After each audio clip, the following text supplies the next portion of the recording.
چار یار حاجی خواجہ قطب فرید حق فرید یا فرید عالم اسلام کے عظیم خوش اعلان معتبر ثنا خان مصطفیٰ قاری حافظ عاطف عالم قادری صاحب اور آپ کے ہمراہ جناب محترم محمد عبیس قادری صاحب اپنی عقیدت اپنی محبت پیش فرما رہے تھے۔ دوران نعت پاکستان کی عظیم علمی ادبی شخصیت اللہ پاک نے بے پناہ عزت سے نوازا، صاحبزادہ والا شان ہے پیر الحاج گلشن الہی قادری چشتی فریدی کی نور نظر حضور کی بلا حضرت علامہ مولانا حسن الہی قادری چشتی فریدی دامت برکاتم العالیہ دامت برکاتم العالیہ آج کی اس بابرکت محفل پاک میں جلوہ افروز میں انتہائی ادب کے ساتھ التماس گزار کہ وہ آئیں اور اپنی حاضری یقینی بناتے ہوئے ہم سب کے قلوب و اذہان کو روشن و منور فرما کر انشاءاللہ دعا بھی فرمائیں گے اور ہم سب مل کے حضور کی بارگاہ میں صلی اللہ علیہ وسلم کی نذرانی بھی پیش فرمائیں گے۔ اتنا ہی کہہ رہا ہوں کہ ہاں مجھے یہاں جو ملا ہے حضور کے صدقے، جس کو ملا ہے حضور بزرگوں نے سمجھ لیا ہے جو میں کہنا چاہتا ہوں، جس کو جو کچھ ملا ہے حضور کے صدقے، جس کو ملا اٹھائے سیدھا مل کے بولے سبحان اللہ، جس کو نہیں ملا وہ بے شک نہ بولے لیکن جس کو ملا ہے مل رہا ہے وہ کہے سبحان اللہ۔ مجھے جہاں جو ملا ہے حضور کے صدقے،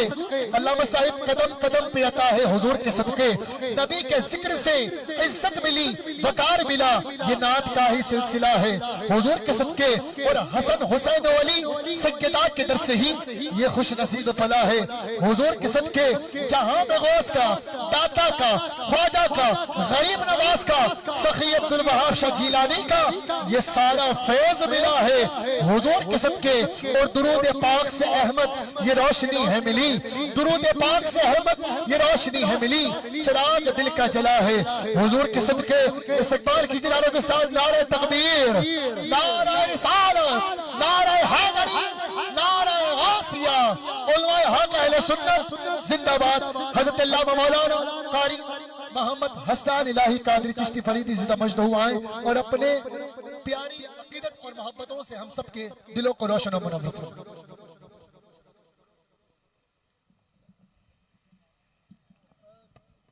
السلام علیکم ورحمۃ اللہ وبرکاتہ۔ الحمدللہ الحمدللہ الحمدللہ نحمده ونصلي ونسلم على رسوله الكريم، اما بعد فاعوذ باللہ من الشیطان الرجیم، بسم اللہ الرحمن الرحیم۔ اللہم اہدنا الصراط المستقیم صراط الذین انعمت علیہم غیر المغضوب علیہم ولا الضالین۔ ان اللہ وملائکتہ یصلون علی النبی یا ایھا الذین آمنوا صلوا علیہ وسلموا تسلیما۔ اللہم صلی علی سیدنا و مولانا محمد معدن الجود والکرم والہ وبارک وسلم۔ مصطفیٰ جان رحمت پہ لاکھوں سلام، شمع بزم ہدایت پہ لاکھوں سلام، جس سہانی گھڑی چمکا طیبہ کا چاند، اس دل افروز ساعت پہ لاکھوں سلام، جس طرف اٹھ گئی دم میں دم آ گیا، اس نگاہ عنایت پہ لاکھوں سلام، دور و نزدیک کے سننے والے وہ کان لالے کرامت پہ لاکھوں سلام، تاجدار حرم شہنشاہ ارم نو بہار شفاعت پہ لاکھوں سلام، کس کو دیکھا یہ موسیٰ سے پوچھے کوئی، آنکھ والوں کی ہمت پہ لاکھوں سلام، طیبہ طاہرہ عابدہ زاہدہ جان احمد کی راحت پہ لاکھوں سلام، وہ 10 جن کو جنت کا مجدہ ملا، اس ساری جماعت پہ لاکھوں سلام، ہے حسن و حسین عظمت پنجتن، ان کی روح امامت پہ لاکھوں سلام، ان کے آگے وہ حمزہ کی جابازیاں،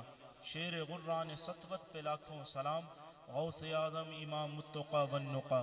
جلوہ شان قدرت پہ لاکھوں سلام، جن کا منبر بنی گردن اولیاء، اس قدم کی کرامت پہ لاکھوں سلام، خواجہ خواجگاں قبلہ عاشقاں، ان کی شان ولایت پہ لاکھوں سلام، غوث اعظم کی جاں راحت عاشقاں، اس سخی کی سخاوت پہ لاکھوں سلام، تجھ کو حاصل ہوئی ہے سخی کی گلی، اے گدا تیری قسمت پہ لاکھوں سلام، ہیں انہی کے گدا سب انبیاء اولیاء، بحر جود و سخاوت پہ لاکھوں سلام، ہاں محشر میں جب ان کی آمد ہو اور بھیجیں سب ان کی شوکت پہ لاکھوں سلام، مجھ سے خدمت کے قدسی کہیں ہاں رضا، مصطفیٰ جان رحمت پہ لاکھوں سلام، شمع بزم ہدایت پہ لاکھوں سلام۔ صدق اللہ العظیم و صدق رسولہ النبی الکریم الامین۔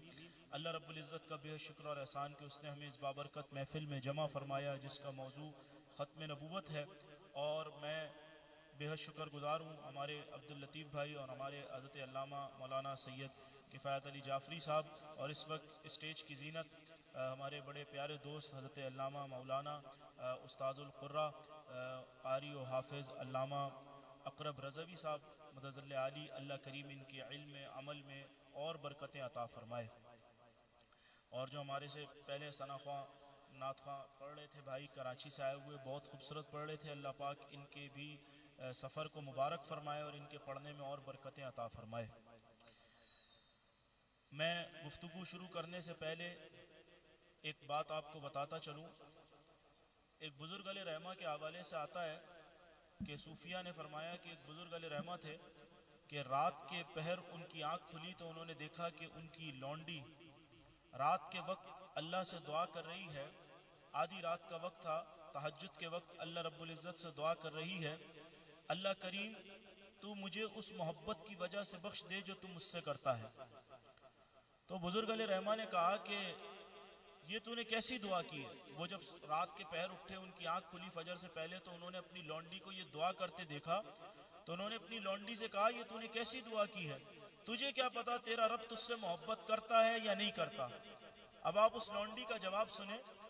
وہ لونڈی کہتی ہے کہ حضور آپ نے جو سوال کیا ہے اس کا جواب یہ ہے کہ بے شک میرا رب مجھ سے محبت کرتا ہے، اور اس کی دلیل یہ ہے کہ جس وقت ساری دنیا سو رہی ہے اس وقت رات کے اس پہر اس نے مجھے اٹھا کر اپنی بارگاہ میں بلایا ہے۔ کہا یہ اس بات کی دلیل ہے کہ وہ رب مجھ سے محبت کرتا ہے۔ تو اللہ کا فضل ہے جو اس رات کے اس پہر کے، اب فجر میں کوئی سوا گھنٹہ 1.5 گھنٹہ رہ گیا ہے، اس وقت جو اللہ رسول کی محفل میں، اللہ رسول کے ذکر کی محفل میں بیٹھے ہیں، وہ بے شک اللہ رب العزت کے چنے ہوئے لوگ ہیں، اور جن پر اللہ کا فضل ہوا ہے وہ محفل میں آئے ہوئے ہیں۔ ہاں یہ بات ضرور ہے کہ آقا علیہ الصلوۃ والسلام نے فرمایا اعمال کا دار و مدار نیتوں پر ہے، تو نیت جو ہے وہ اللہ رسول کی رضا ہونی چاہیے، اور محفل میں آنے کا مقصد یہ ہونا چاہیے کہ رات میں اللہ کا ذکر کروں، اور جب فجر کی اذان ہو تو جماعت کے ساتھ نماز پڑھوں۔ اگر فجر کی نماز چھوڑ کر اور محفل میں رات کو بیٹھتے ہیں تو پھر وہ کوئی فائدہ نہیں دے گا، اس لیے کہ وہ حکم چھوڑ کر اس طرف جا رہے ہیں کہ جس طرف کے لیے حکم نہیں تھا، وہ ایکسٹرا عبادت میں تھی کہ اگر حکم پہ عمل کرتے ہوئے اس کے ساتھ عمل کیا جاتا تو اس کا فائدہ ہوتا۔ بہرحال اللہ رب العزت نے قرآن مجید فرقان حمید میں ارشاد فرمایا ما کان محمد ابا احد من رجالکم ولکن رسول اللہ وخاتم النبیین وکان اللہ بکل شیء علیما۔ میری طرف توجہ رکھیں، اسٹیج پہ لوگ آتے جاتے رہیں گے۔ اللہ رب العزت نے سورہ احزاب کی آیت نمبر 40 میں فرمایا کہ اور محمد صلی اللہ علیہ وسلم تم میں سے کسی مرد کے باپ نہیں، اور اللہ کے رسول ہیں، آخری نبی ہیں، اور اللہ ہر چیز سے باخبر ہے۔ اب اس آیت مبارکہ کے 4 حصے ہیں۔ پہلا تو یہ کہ نبی پاک صلی اللہ علیہ وسلم کے بارے میں اللہ رب العزت نے فرمایا کہ وہ تم میں سے کسی مرد کے باپ نہیں۔ دوسرا حصہ یہ ہے کہ فرمایا کہ وہ اللہ کے رسول ہیں، اور تیسرا حصہ یہ ہے کہ فرمایا کہ وہ آخری نبی ہیں، اور چوتھا حصہ اس آیت کا یہ ہے کہ اللہ ہر چیز سے باخبر ہے۔ ایک بات یاد رکھیں کہ حضرت زید رضی اللہ تعالی عنہ جنہوں نے غلاموں میں سب سے پہلے اسلام قبول کیا، آپ حضور علیہ الصلوۃ والسلام کے ان صحابہ میں سے ہیں کہ جن سے حضور بے حد محبت فرماتے تھے، اور یہ حضور کے منہ بولے بیٹے تھے، جس کی وجہ سے لوگ انہیں زید بن محمد بھی کہتے تھے۔ حضرت زید رضی اللہ تعالی عنہ کا اپنی زوجہ کے ساتھ جو ہے وہ ناراضگی کا معاملہ شروع ہو گیا، یعنی میاں بیوی میں جب شادی کے بعد کبھی ایسا ہوتا ہے نہیں بنتی، تو آپ کی اپنی زوجہ کے ساتھ ناراضگیاں اور لڑائی والے معاملات ہونے لگے، تو حضرت زید رضی اللہ تعالیٰ نے اپنی بیوی کو طلاق دے دی، اور اللہ رب العزت کی طرف سے حکم آیا نبی کریم علیہ الصلوۃ والسلام کو کہ زید کی بیوی اب آپ کی بیوی بنے گی۔ اب حضور علیہ الصلوۃ والسلام نے اللہ رب العزت کے حکم کے مطابق حضرت زید کی بیوی سے، جو حضرت زید کے نکاح میں تھی، جب حضرت زید نے انہیں طلاق دی تو حضور علیہ الصلوۃ والسلام نے ان سے نکاح کر لیا۔ جب نکاح ہو گیا تو لوگ یہ کہنے لگے کہ نبی کریم صلی اللہ علیہ وسلم نے اپنے بیٹے کی بیوی سے نکاح کر لیا، اپنی بہو سے نکاح کر لیا۔ جب کفار نے اس طرح کی باتیں کرنا شروع کی اور حضور علیہ الصلوۃ والسلام کی ذات پر ایسا حملہ کیا، تو اللہ رب العزت نے قرآن مجید فرقان حمید میں یہ آیت نازل فرمائی: ما کان محمد ابا احد من رجالکم ولکن رسول اللہ وخاتم النبیین وکان اللہ بکل شیء علیما۔ اور محمد صلی اللہ علیہ وسلم تم میں سے کسی مرد کے باپ نہیں، یعنی حضرت زید کو وہ لوگ منہ بولے بیٹے کو جو ہے وہ سگے بیٹے کی طرح تصور کرتے تھے، تو اللہ رب العزت نے اس کی نفی فرما دی، اور اللہ رب العزت نے یہاں پر یہ فرما دیا کہ جو حقیقی بیٹا ہو وہی در حقیقت بیٹا ہوتا ہے، منہ بولے رشتے تمہاری طرف سے بنائے ہوئے ہیں، اللہ کی طرف سے نہیں۔ تو اب حضرت زید رضی اللہ تعالیٰ عنہ کیونکہ منہ بولے بیٹے تھے، تو پہلا حصہ تو یہاں یہ بتا رہا ہے کہ حضور علیہ الصلوۃ والسلام حضرت زید کے جو ہے وہ نسب کے اعتبار سے والد نہیں ہیں، بلکہ منہ بولے بیٹے ہیں، اور منہ بولے بیٹا جو ہوتا ہے وہ انسان کا خود کا بنایا ہوا رشتہ ہوتا ہے، وہ اللہ کی طرف سے نہیں ہوتا، اسی لیے اس کی بیوی محرم نہیں ہوتی، محرم نہیں ہوتی تو اس سے نکاح جائز ہوتا ہے اور اس سے پردہ ہوگا۔ ایک تو حصے سے یہ پتا چلا۔ دوسرے حصے میں کیا کہا گیا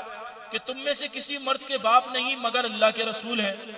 تو اب یہاں یہ بتا دیا کہ کیونکہ یہ اللہ کے رسول ہیں تو یہ وہی سب کرتے گئے جس چیز کا انہیں اللہ حکم دیتا ہے، اور یہ تمہاری رہنمائی کے لیے آئے ہیں، تمہیں دین سکھانے کے لیے آئے ہیں، اور قیامت تک دین وہی ہوگا جو نبی کریم صلی اللہ علیہ وسلم بیان کریں گے۔ اس کے بعد والے حصے میں فرمایا کہ اور یہ آخری نبی ہیں، اللہ کے آخری نبی ہیں، اور ہم نے نبوت کا سلسلہ ان پر ختم کر دیا۔ اس کے بعد فرمایا کہ اللہ ہر چیز سے باخبر ہے۔ یہ چار حصے اس آیت کے یہاں مکمل ہوئے، لیکن حضرت عباس رضی اللہ تعالی عنہ بڑی خوبصورت بات ارشاد فرماتے ہیں اس آیت کی تفسیر کے تحت۔ آپ فرماتے ہیں کہ کیونکہ اللہ رب العزت نے نبی کریم صلی اللہ علیہ وسلم کو بیٹے تو عطا فرمائے مگر وہ بلوغت کی عمر تک نہیں پہنچے۔ حضرت عباس فرماتے ہیں کہ اگر رب العالمین جل شانہ حضور کے بعد کوئی نبی بھیجنا چاہتا اور حضور پہ نبوت کا سلسلہ ختم نہیں ہوتا، اگر نہیں ہوتا تو اللہ رب العزت یقیناً حضور علیہ الصلوۃ والسلام کو ایسی کوئی اولاد دیتا جو بالغ ہونے کے بعد نبی بنتی، لیکن کیونکہ حضور کے بعد کوئی نبی نہیں آ سکتا اسی لیے اللہ نے جو بیٹے عطا فرمائے وہ بلوغت سے پہلے ہی انتقال کر گئے۔ کیونکہ حضور علیہ الصلوۃ والسلام کے بیٹے حضرت ابراہیم اور حضور کے بیٹے حضرت قاسم یہ لوگ بلوغت سے پہلے انتقال کر گئے۔ اللہ نے آپ کو بیٹے عطا فرمائے مگر وہ بلوغت کی عمر تک نہیں پہنچے۔ کیا وجہ ہے؟ وجہ یہ ہے کہ اس پر بھی مفسرین نے بہت خوبصورت کلام کیا، علماء نے بڑی خوبصورت اس پر دلائل دیے۔ علماء نے فرمایا کہ اگر اللہ رب العزت نبی پاک صلی اللہ علیہ وسلم کو کوئی بیٹا نہ دیتا تو کفار کیونکہ اس وقت میں بیٹا ہونے کو جو ہے وہ بڑا عزت والا سمجھتے تھے اور معاذ اللہ بیٹیاں ہونے کو جو ہے وہ خراب سمجھتے تھے، تو اگر اللہ رب العزت اپنے حبیب کو بیٹیاں ہی دیتا بیٹا نہ دیتا تو وہ یہ کہتے کہ نبی پاک صلی اللہ علیہ وسلم میں بیٹا پیدا کرنے کی صلاحیت نہیں تھی۔ تو اللہ رب العزت نے اپنے حبیب کو بیٹا عطا فرمایا، بیٹے عطا فرمائے تاکہ کفار یہ نہ کہہ سکے کہ حضور علیہ الصلوۃ والسلام میں بیٹا پیدا کرنے کی صلاحیت نہیں تھی، بلکہ اللہ نے اپنے حبیب کو بیٹے عطا فرمائے اور بلوغت سے پہلے ان کا انتقال ہو گیا، اس لیے کہ اگر وہ بلوغت کی عمر کو پہنچ جاتے تو حضور علیہ الصلوۃ والسلام سے پہلے جو انبیاء تشریف لائے ان نبیوں کے بچے بھی نبی بنتے تھے، جیسے حضرت ابراہیم کے صاحبزادے حضرت اسماعیل نبی تھے، تو کوئی یہ کہہ سکتا تھا کہ پچھلے انبیاء کی اولادیں تو نبی بنی وہ اور حضور صلی اللہ علیہ وسلم کی اولاد نبی نہ بنی، تو اسی لیے اللہ رب العزت نے بیٹے تو عطا کیے مگر بلوغت سے پہلے ان کا انتقال ہو گیا تاکہ بیٹا کوئی یہ نہ کہہ سکے کہ نبی پاک میں بیٹا پیدا کرنے کی صلاحیت نہیں تھی اسی لیے بیٹا دے دیا، اور کوئی یہ نہ کہہ سکے کہ باقی انبیاء کی اولادیں نبی بنی حضور کی اولاد نبی نہ بنی، اسی لیے بلوغت سے پہلے اللہ رب العزت نے انہیں اپنے پاس بلا دیا۔ تو یہ اللہ رب العزت کی طرف سے حکمتیں ہیں کہ اللہ رب العزت نے بیٹا بھی عطا کیا مگر بلوغت سے پہلے ان کا انتقال ہو گیا۔ اب دوسری بات، احادیث کے اندر بھی یہ بات بار بار موجود ہے اور کئی مقامات پر یہ بات موجود ہے کہ نبی پاک صلی اللہ علیہ وسلم کے بعد کسی طرح کا کوئی نبی نہیں آ سکتا۔ احادیث کی کئی احادیث اس بات پر اور اس پر موجود ہیں۔ اور ایک روز مولا کائنات شیر خدا مولا علی کرم اللہ وجہہ حضور علیہ الصلوۃ والسلام کی بارگاہ میں حاضر ہوئے اور فرمایا یا رسول اللہ میں بیمار ہوں، علیل ہوں، میرے لیے دعا فرمائیں۔ حضور علیہ الصلوۃ والسلام نے آپ کے لیے دعا فرمائی، اتنی طویل دعا فرمائی کہ بہت دیر گزر گئی۔ جب دعا فرما کے فارغ ہوئے تو دعا کر کے فارغ ہوئے تو نبی کریم علیہ الصلوۃ والسلام نے فرمایا علی آج میں نے تیرے لیے سب کچھ مانگ لیا، میرے بعد کوئی نبی نہیں آ سکتا، ورنہ میں تیرے لیے نبوت بھی مانگ لیتا۔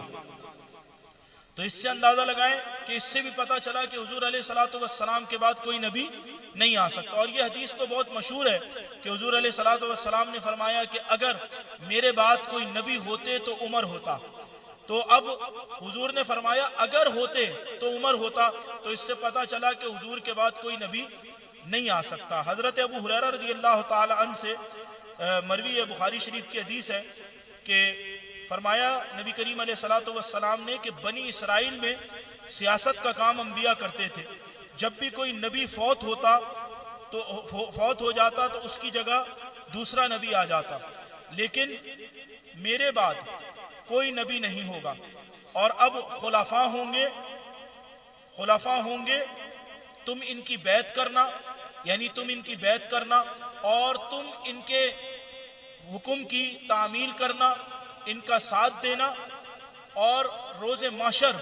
اللہ رب العزت تمہارے بارے میں ان سے خود حساب لے گا۔ اب اس حدیث سے ہمیں کچھ چیزیں پتہ چلی۔ ایک تو یہ کہ سیاست کرنا، پولیٹکس میں آنا اور پولیٹکس میں حصہ لینا یہ انبیاء علیہ السلام کی سنت ہے، نبیوں کی سنت ہے، ہر نبی نے سیاست میں حصہ لیا۔ تو یہ سمجھ لینا کہ جی یہ سیاست میں آنا یہ جو ہے وہ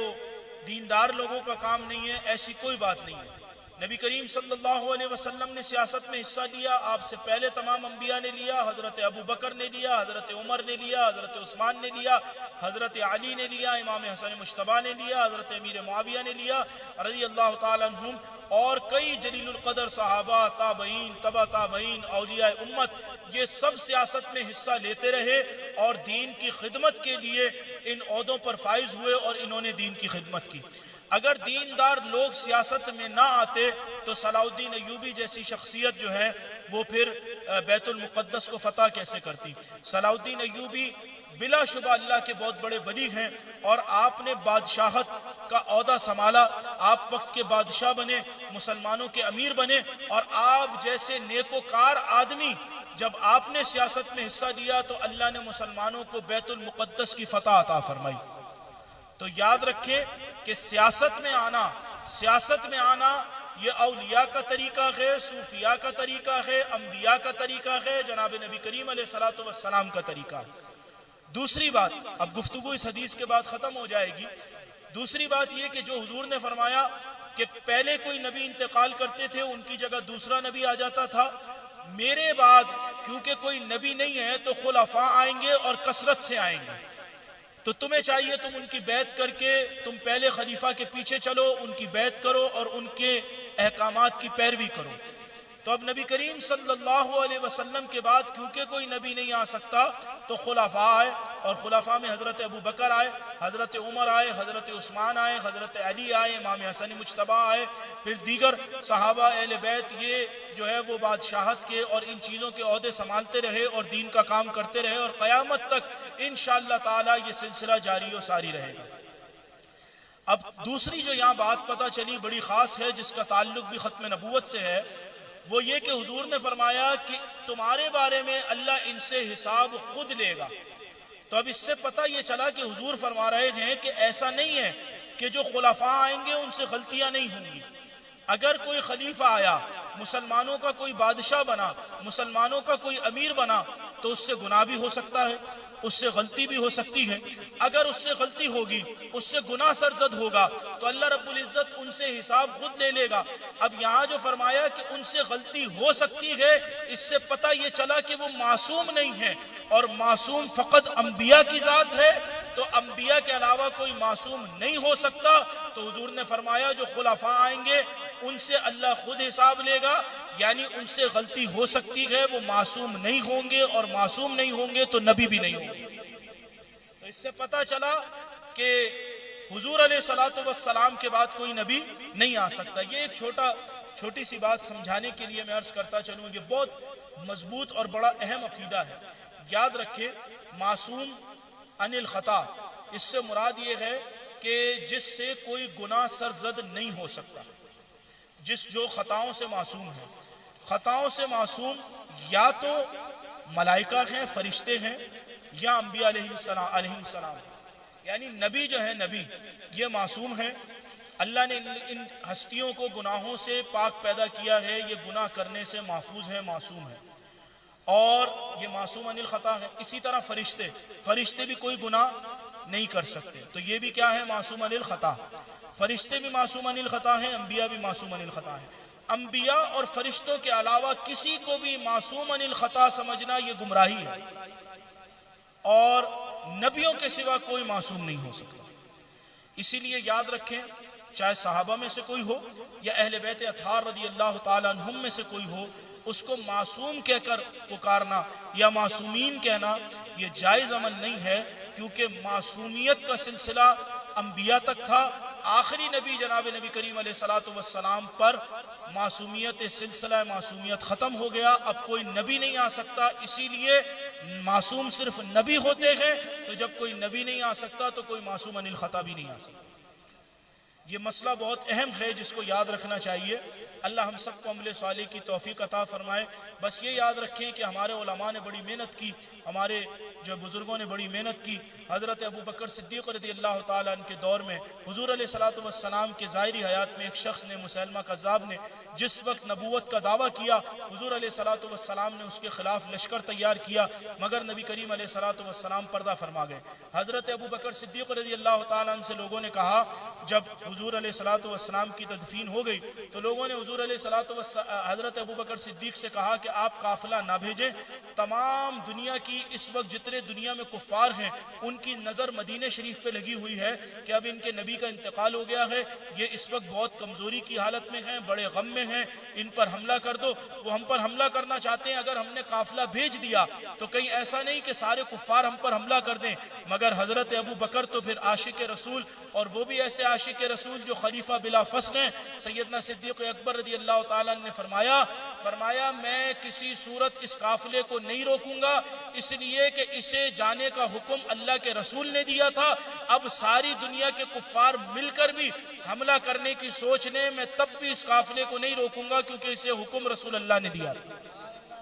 آپ نے قافلہ روانہ کر دیا، قافلہ روانہ ہو گیا، اور پھر حضرت ابو بکر نے کیا حکم فرمایا؟ جب حضرت ابو بکر رضی اللہ تعالیٰ عنہ کا دور خلافت آیا تو آپ نے حکم دیا کہ جتنے بدری صحابہ ہیں، یہ بدری صحابہ، تمام بدری صحابہ جو ہیں، ان کا کام یہ ہے کہ اب یہ لوگوں کو، امت کو فیض بانٹے، کیونکہ یہ تمام صحابہ میں سب سے افضل ہیں، یہ امت کو فیض بانٹے۔ لیکن جب گستاخ رسول اور ختم نبوت کے منکر سے جنگ کی باری آئی تو آپ نے اعلان فرمایا جتنے بدری صحابہ ہیں اب وہ لڑنے کے لیے پہلے جائیں گے، کیونکہ یہ حضور کی ناموس کا معاملہ ہے۔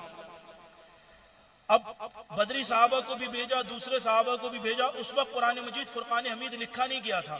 قرآن شریف صرف لوگوں کے سینے میں موجود تھا، اسی لیے حفاظ کی بہت زیادہ اہمیت تھی۔ لیکن حضور علیہ السلام کی ناموس کے لیے حضرت ابو بکر نے پھر بھی سب کو بھیجا، اور 1200 صحابہ اس میں شہید ہوئے، جن میں سے 700 حفاظ صحابہ شہید ہوئے اس جنگ کے اندر۔ لیکن اتنی بڑی قربانی دے کے بھی آپ نے ختم نبوت کا کام کیا، اور اللہ پاک نے حضرت ابو بکر صدیق رضی اللہ تعالیٰ عنہ کو فتح عطا فرمائی۔ یہی کام بعد میں بزرگوں نے کیا، اور یہی کام اسمبلی میں جب حضرت علامہ مولانا شاہ احمد نورانی صاحب رحمہ اللہ، حضرت علامہ مولانا محمد علی رضوی صاحب رحمہ اللہ، یہ بزرگ جس وقت اسمبلی میں گئے تو انہوں نے بھی اسمبلی میں یہی کام کیا، ختم نبوت کا پرچم بلند کیا، اور انہوں نے قادیانی کو کافر قرار دلوایا، اور آئین بنوایا کہ جو حضور علیہ السلام کو آخری نبی نہیں مانتا وہ شخص کافر ہے، وہ کسی صورت مسلمان نہیں ہو سکتا۔ اب یہ یاد رکھیں کہ یہ جو ختم نبوت کا قانون پاس ہوا، یہ کس لیے ہوا، یہ کس وجہ سے ہوا؟ یہ ہمارے ان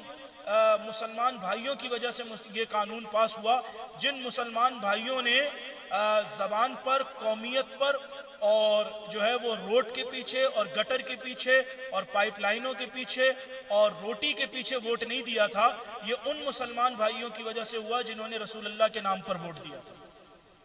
اگر رسول اللہ کے نام پر ووٹ دیا جائے تو اب بھی ناموس رسالت صلی اللہ علیہ وسلم کا صحیح معنوں میں کام ہو سکتا ہے۔ قرآن شریف کے ناموس کے حوالے سے حیدر چوک پر پریس کلب پر ایک ریلی میں نے یہ بات کی تھی کہ لوگوں کو چاہیے کہ اب اپنے شعور کو بلند کریں اور اپنے اندر سے جو ہے وہ غلط فہمیوں کو دور کریں، کیونکہ ہمارے لوگوں میں کچھ لوگوں کا کانسیپٹ یہ ہے کہ قرآن کی گستاخی ہو، حضور کی گستاخی ہو، پریس کلب پہ جا کر تھوڑی دیر احتجاج کر لو۔ یہ بھی وہ لوگ جن کے دل میں تھوڑا بہت حضور کا درد ہے، ان کے اندر یہ بات ہے کہ وہ وہاں تک آتے ہیں اور احتجاج کرتے ہیں، گھروں کو چلے جاتے ہیں، وہ سمجھتے ہیں ہم نے اللہ اور اس کے رسول کا حق ادا کر دیا۔ ایسا نہیں ہے، آپ بھی کوئی اتنے بے وقوف نہیں ہیں، اللہ نے آپ کو بھی عقل عطا فرمائی ہے۔ آپ کو پتہ ہے کہ قرآن کی ناموس کا معاملہ ہو، رسول اللہ کی ناموس کا معاملہ ہو، بات انٹرنیشنل لیول پہ کی جائے گی۔ ہمارے احتجاج سے صرف یہ ہوگا کہ ہم اللہ رسول کی بارگاہ میں اپنا نام تو لکھوا لیں گے، لیکن احتجاج میں جا کے یہ بھی ضروری ہے جانا، یا پھر زیادہ سے زیادہ ہم اپنے سیاستدانوں کو اس بات کی گزارش کر دیں گے یا انہیں اس بات کے لیے کہہ دیں گے کہ بھائی تم جو ہے وہ اس کے اوپر انٹرنیشنل طور پر آواز اٹھاؤ اور اسمبلیوں میں اس کے حوالے سے تقریریں کرو اور جو ہے وہ آگے اس چیز کی درخواست بھیجو۔ ہم صرف اس احتجاج کے ذریعے اس بات کا پریشر دے سکتے ہیں، مگر نہ انٹرنیشنل لیول پر اپنی آواز پہنچا سکتے ہیں، نہ گستاخوں کو اپنا پیغام پہنچا سکتے ہیں، نہ ہی گستاخوں کو جڑوں سے ہلا سکتے ہیں۔ گستاخوں کو جڑوں سے جب ہلائیں گے، گستاخوں کو اپنا پیغام جب دیں گے، رسول اللہ کی گستاخی ہونے سے جب روکیں گے، جب اسمبلی کے اندر کوئی باشعور حضور کا غیرت مند عاشق موجود ہوگا، اور وہ حضور کا عاشق جب آئے گا جب میں اور آپ ووٹ دیں گے۔ اب دوسرا شیطان حملہ یہ کرتا ہے ہمارے لوگوں پر، جب یہ بات آتی ہے وہ کہتے ہیں جی ہم کتنا ہی ووٹ دے لیں، حضرت آپ اس بات کو یاد رکھیں پاکستان میں کبھی مذہبی آدمی کو حکومت نہیں کرنے دیں گے، دیندار آدمی کو نہیں آنے دیں گے۔ بھائی آپ کا کام ووٹ ڈالنا ہے، آپ اپنی استطاعت کے مطابق کام کیجئے، اللہ کی بارگاہ میں اپنی حاضری لگائیے، رسول اللہ کی بارگاہ میں اپنی حاضری لگائیے، انشاءاللہ تعالی اللہ رب العزت ہر شے پر قادر ہے۔ جس نے 313 کو بدر میں 1000 پر غلبہ دیا، جس نے افغانستان کے اندر سپر پاور کے اوپر مسلمانوں کو غلبہ دیا، انشاءاللہ تعالی وہ آپ کو بھی یہاں پر اسلامی حکومت بنا کر دے گا۔ آپ بھروسہ تو کریں رب پر، آپ رب پر بھروسہ کریں، آپ اپنے حصے کا کام کریں، آپ اپنے حصے کا ووٹ دیں۔ حکومت نہیں بھی آئی تو قبر میں جائیں گے، جب اللہ کے رسول آئیں گے تو آپ اتنا تو ضرور کہیں گے کہ یا رسول اللہ، یا روز معاشر حضور علیہ السلام سے آپ اتنا تو ضرور کہیں گے کہ یا رسول اللہ اور کچھ نہیں کر سکتا تھا، آپ کے جو سچے عاشق تھے انہیں ووٹ دے سکتا تھا، اتنا کام میں نے ضرور کیا تھا، اتنا کام میں نے ضرور کیا تھا۔ تو کم سے کم اتنا کام کرنے کا اپنا ذہن بنائے کہ اتنا کام میں ضرور کروں گا۔ اللہ رب العزت ہم سب کو عمل صالح کی توفیق عطا فرمائے۔ وقت میں نے زیادہ لے لیا، اس کے لیے معذرت خواہ ہوں۔ اللہ ہم سب کو عمل صالح کی توفیق عطا فرمائے۔ وآخر الدعوانا الحمدللہ رب العالمین۔